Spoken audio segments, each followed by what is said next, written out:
Archosaurs are defined as the group that includes the common ancestors of crocodiles and birds and all of their descendants.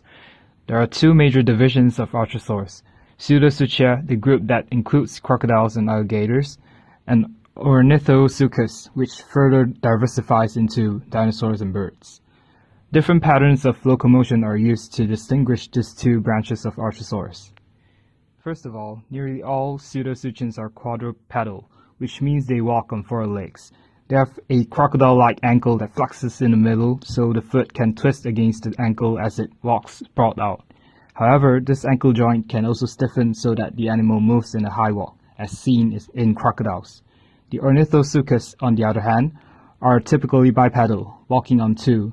They have an ankle that swings in only one plane, fore and aft, so they are obligated to walk upright and put one foot in front of the other, as all birds do.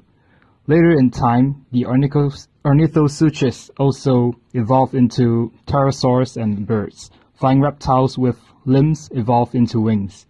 The main difference between the two is that the pterosaurs develop a wing surface formed by a membrane of skin similar to that of bats, while birds develop wings with feathers. The first broad diversification of archosaurs occurred during the Triassic period. Unfortunately, most groups became extinct by the end of that period.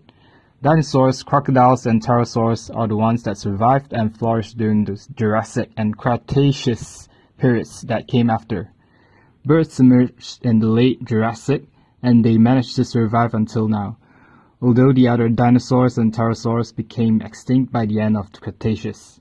So what made the birds so successful across generations? Researchers might have found the potential explanation to it. In a 2012 study by Buhler et al., they used a technique called geometric morphometrics to survey the degree of skull change among birds, various non-avian theropods, and the archaic archosaur Euparkeria and the modern American alligator. 45 landmarks were studied in order to gain a comprehensive lateral view of the cranium, the best choice because dinosaur skulls are often two-dimensionally crushed. Utilizing a principal component analysis, PCA, of shape variation sampled broadly across theropods, they studied published photographs, conducted original CT scans at the University of Texas High-Resolution X-ray Scanning Facility and at the Harvard Center for Nanoscale Systems, and utilized novel or previously published reconstructions when no other data was available. Utilizing this PCA, they were able to conclude that 42.75% of the variability across the samples was accounted for by the first PCA. This largely accounted for the ontogenetic change, describing the extension of the face, the relative reduction in side of the orbit and neurocranium, and a constriction in the lower temporal fenestra, revealing a conserved pattern of transformation across archosaurs. So what does this mean? It means that birds exhibit heterochronic paedomorphism. Heterochrony refers to a change in timing or rate of development, and has been implicated in the evolution of major vertebrate lineages such as mammals. Paedomorphism, as we all know, is the retention of juvenile characteristics of their ancestors. In this study, they essentially discovered that current bird skulls very closely resemble the juvenile skulls of extinct dinosaurs. Additionally, rather than the protracted development of non-avian dinosaurs, birds exhibit a much shorter developmental timeline, with juvenile birds closely resembling their adult counterparts and reaching reproductive maturity quite rapidly, some in little as 12 weeks. So what is the importance of looking like a juvenile dinosaur and reaching sexual maturity more quickly? First of all, bird anatomy differs significantly from that of other vertebrates.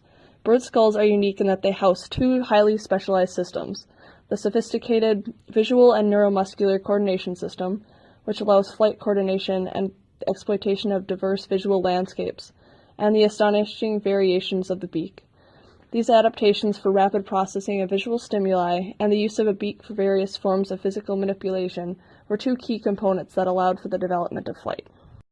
Secondly, since juvenile dinosaur skulls differed significantly from their adult counterparts, they were sometimes able to take advantage of different habitats and utilize different resources than adult dinosaurs, similar to what we observe in the larval and adult form of many of today's insects. This is part of the reason why these two groups have been so successful. By essentially freezing their development at the juvenile dinosaur stage, and by quickly reaching sexual maturity, they are able to rapidly exploit an available niche, ensuring their success and survival. So big picture, why do we care if birds are juvenile dinosaurs or not? Well, according to Buller et al., their study could serve as a model for investigations of heterochrony and evolutionary transitions, thus illuminating the origin of adaptive features and inspiring studies of developmental mechanisms. Evolution is essentially a big jigsaw puzzle, and every piece furthers our understanding of the picture as a whole. It is fascinating that an organism can experience such significant success by simply changing the relative timing of their development, and this can in turn further our understanding how and why things evolve the way they do.